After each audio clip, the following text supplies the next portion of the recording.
pajak negara, pajak rakyat. Tapi bagaimana dengan rakyat yang kecil? Rakyat di pinggir jalan, beras naik, apakah mereka bisa makan? Sejak kali, pulang aja Bapak. Aku ya kesalahan anakmu. Anakmu sudah kalah. Jangan kayak tenang Pak. Untuk kalian para penjilat koruptor dan penjilat bohir yang ingin maksulkan Pak Jokowi, beta pemuda dari NTT, beta tantang kalian coba lengserkan Pak Jokowi dari kursi kepresidenan sebelum masa jabatannya selesai pada 20 Oktober mendatang. Supaya beta mau lihat jago kalian itu sampai di mana. Dari dulu kalian hanya teriak pulangkan Pak Jokowi, maksulkan Pak Jokowi, bahkan bawa-bawa agama untuk lengserkan Pak Jokowi. Tapi yang ada satu persatu dari kalian lengser ke liang kubur. Lalu sebenarnya yang berdosa itu Pak Jokowi atau kalian? Liang Kalian kubur. itu cuman lalat-lalat politik yang sukanya bikin gaduh, sukanya bawa penyakit dalam negara ini. Jadi jangan merasa diri paling hebat untuk melawan kehendak Tuhan yang telah menempatkan Pak Jokowi di kursi kepresidenan. Dan supaya kalian tahu, Pak Jokowi itu di-backing oleh mayoritas rakyat Indonesia. Jadi sadar diri kalau kalian itu hanya secuil lalat politik yang tidak berguna. Kalaupun kalian berguna, bergunanya bagi para koruptor, berguna bagi para bohir, bukan berguna bagi kemajuan bangsa. Karena kami, rakyat yang inginkan kemajuan, sudah pasti mendukung Pak Jokowi, bukan mendukung kalian yang cuma tahunya habiskan uang negara. Tiap kali kalian demo itu, negara harus keluarkan anggaran yang sangat besar untuk biaya pengamanan demo. Lalu kalau dalam sebulan saja kalian adakan demo 7-8 kali di berbagai titik, maka negara harus keluarkan triliunan rupiah untuk biaya pengamanan demo. Lalu pernahkah kalian berpikir lebih baik anggaran biaya pengamanan demo itu digunakan untuk subsidi beras? Pernahkah kalian berpikir lebih baik anggaran biaya pengamanan demo itu digunakan untuk menekan tingginya harga beras saat ini? Kalian tidak pernah berpikir sampai situ karena memang kalian bukan bersuara untuk rakyat. Kalian lihat di pedalaman Papua, harga beras sekarung yang isinya 10 kilo, itu harganya 350.000. Kalau dihitung per kilo, maka 1 kilo harganya 35.000. Lalu pernahkah kalian bersuara untuk dorang yang merasakan harga beras 35.000 per kilo sejak dulu? Kalian hanya berteriak untuk kepentingan para bohir, berteriak ketika harga beras di daerah kalian naik 2.000 rupiah. Tapi kalian tidak pernah bersuara untuk dorang yang merasakan beras 35.000 per kilo sejak dulu. Jadi stop bawa nama rakyat Indonesia karena Indonesia bukan kalian saja. Merasa beras harganya naik, bukannya kerja untuk bisa beli beras, malah demo untuk habiskan uang negara.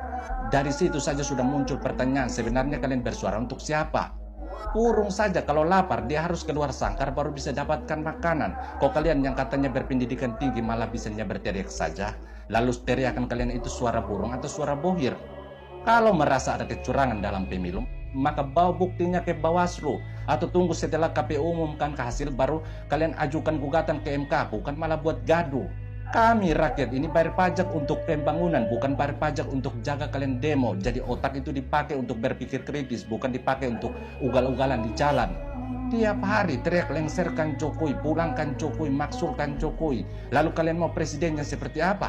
Yang bangun JIS pakai utang, yang bangun Formula E pakai utang, yang kalau banjir salahkan air, atau kalau yang polusi udara salahkan angin. Pantas saja kalian dukung beliau karena memang otak kalian itu dangkal macam sumur resapan. Punya presiden seperti Pak Jokowi yang benar-benar membangun dari Sabang sampai Merauke, yang bangun Indonesia sentris bukan Jawa sentris, yang memberikan ruang demokrasi sebebas-bebasnya sehingga kalian bisa bersuara seenak jidat, bukannya bersyukur dan kawal hingga masa jabatannya selesai malah ingin dimaksulkan. Lagian yang menang pemilu Pak Prabowo, yang dituduh curang KPU, kok yang di demo Pak Jokowi itu pintar atau goblok? Katanya berpendidikan tinggi, kok mau saja dibodohi dengan buta akan undang-undang yang mengatur tentang pemaksulan presiden? Pantas saja kalian dukung Pak Anies dengan Pak Ganjar karena memang cara berpikir kalian itu dangkal.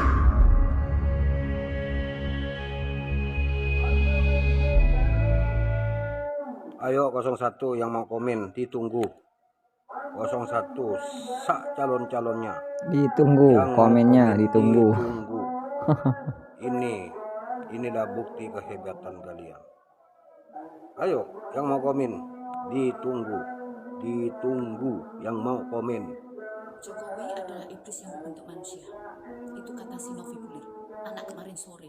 Tahu apa kamu? Sama seperti yang lain yang bisanya cuma menghujat, menghina, dan merendahkan Pak Jokowi. Emang dosa apa Pak Jokowi sama kalian? Emang kalian dirugikan apa? Hah? Justru yang terjadi sekarang, banyak manusia yang berhati iblis seperti kalian. Tidak ada sopan santunnya sama sekali, tidak ada hati empati sama sekali. Minimal dari mulutmu ucap terima kasih kepada Pak Jokowi yang sudah sekian tahun berjuang bagaimana memajukan bangsa Indonesia. Kamu tahu tidak? Negara kita ini ya terbebas dari krisis pada saat kita dihantam habis-habisan COVID, perang Ukraina. Yang lainnya negara itu sudah porak-poranda ekonominya, kita masih bisa stabil walaupun tertatih-tatih. Itu perjuangan beliau bersama dengan menteri-menterinya. Kalian di luar sana hanya bisa teriak-teriak. Itu yang buat negara ini makin gaduh kacau. Minimal kalau kalian orang beragama, kamu orang beriman, tidak bisakah keluar dari mulut kalian untuk mengucapkan terima kasih, ucap syukur atas semua ini? Ini semuanya itu adalah berkat dari Allah, tahu nggak? Kalau kalian cuma bisa mencaci maki, namanya kamu orang yang tidak bisa berucap syukur, orang kufur nikmat, dosa, tahu nggak? Khususnya umat Islam yang cinta kejujuran dan keadilan. Ini tentang demo nih. Enak amat, Pak. Berarti umat Islam yang tidak ikut ajakan Bapak berdemo, berbuka puasa depan gedung DPR di Selasa nanti adalah umat Islam yang tidak cinta keadilan dan kejujuran gitu. Kalau menurut saya kebalikannya, Pak. Umat Islam yang datang ke depan gedung DPR, berbuka puasa depan gedung DPR adalah umat Islam yang kurang waras kalau menurut saya. Waduh. Maaf ini Pak, bukan saya ngajarin. Bapak tokoh agama, sedangkan saya hanya rakyat biasa. Saya Pak kalau dia undang teman, buka bersama bos. Di mana? Ada musolanya nggak? Dekat ke masjid nggak? Jangan sampai buka puasa, maghribnya nggak dijalankan, isanya terlewatkan, tarawehnya diabaikan. Ngapain juga buka bersama Pak? Udah aja di rumah kalau begitu Pak. Sedangkan sekarang Bapak ngajak-ngajak buka puasa depan gedung DPR pinggir jalan raya. Apa Bapak bisa menjamin semua orang yang datang itu menjalankan ibadah sholat maghrib, menjalankan ibadah puasa, menjalankan isya, menjalankan taraweh? Apa Bapak bisa menjamin semua orang yang datang di situ menjalankan ibadahnya? Mungkin ya. Nggak bisa menjamin saya rasa. Jadi jangan ngajak-ngajak orang sembarangan Pak. Lah, Bapak itu tokoh agama loh, masa harus diajarin sama rakyat? Selagi masih nggak ada masjid, ngapain juga sholat pinggir jalan, kan begitu? Udah nggak ada duit ya buat nyewa-nyewa pendemo, sampai ngajak-ngajak berbuka puasa bernuansa agama biar banyak yang ikut gitu. Lah, rakyat harus bijak ini. Kita harus tahu mana ajakan yang benar, mana ajakan yang nggak benar.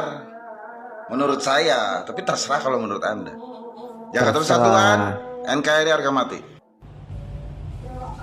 Perubahan itu adalah tema yang diusung oleh kubu 01 yaitu Anies Baswedan, dan ternyata terbukti.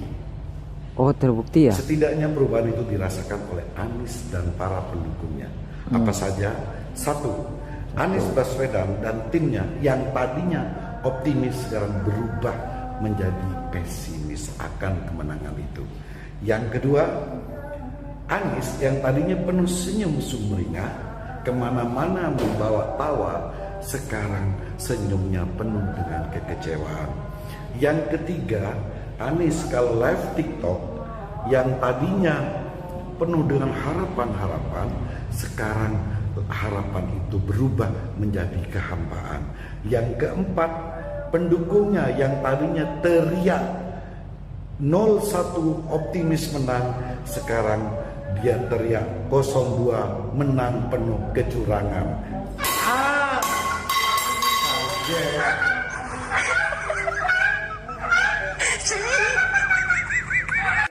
Komisi 1 DPR RI, para staf angkatan. Presiden Jokowi meresmikan Rumah Sakit Pusat Pertahanan Negara dan 19 rumah sakit TNI lainnya di berbagai daerah di Indonesia yang digagas Menhan Prabowo. Total rumah sakit yang sudah dibangun Kemhan adalah sebanyak 26 rumah sakit TNI. Bapak, tuh nggak kayak gini Pak cara mainnya Pak. Masa langsung kerja nyata Pak? Minimal ya janji-janji manis dulu Pak. Di luaran sana masih banyak yang katanya keliru tuh Pak sama visi misi dan proker Bapak. Kok langsung dikasih buktinya kayak gini Pak? Ya ampun, klarifikasi Pak minimal Pak. Kadang juga saya suka speechless gitu loh Pak. Ini Bapak kapan ngebangunnya? Tiba-tiba udah ada berita aja udah diresmiin. Emang gitu ya Pak, kalau orang suka kerja nyata itu paling nggak bisa cuman ngomong doang ya, omong-omong gitu nggak bisa. Kalau diumpamain nih Pak, pakai bahasa saya mungkin kayak gini kan Pak. Udah deh lo nggak usah banyak nanya ya, nggak usah banyak omong nih. Udah langsung gue kasih bukti, gue wujudin nih apa yang lo mau. Gitu ya Pak, hebat banget Pak. Saya bangga Pak, jujur saya bangga milih Bapak. Dan soal membangun rumah sakit, Bapak tuangkan juga tuh di visi misi dan proker Bapak nih ya. Saya baca Pak, ya ampun nih.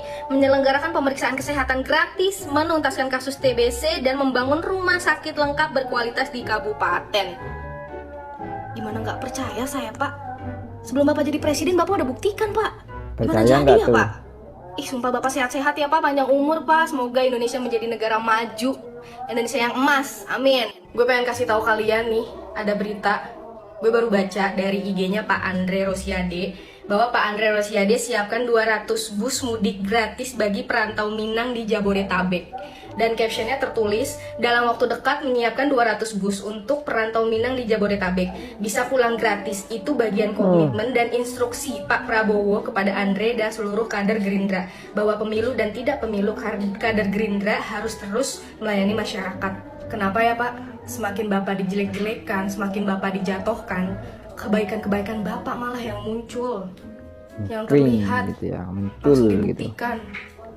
Jadi nggak ada alasan saya untuk tidak memilih Bapak loh. Padahal jelas, di Sumbar Bapak tidak menang ya Pak. Tapi Bapak legowo, Bapak tetap berbuat baik, tetap memfasilitasi masyarakat. Bersih sekali hatinya Pak. Saya nggak tahu lagi Pak pengen ngomong apa atas kebaikan yang telah Bapak berikan. Pokoknya saya ucapkan terima kasih banyak Bapak Prabowo.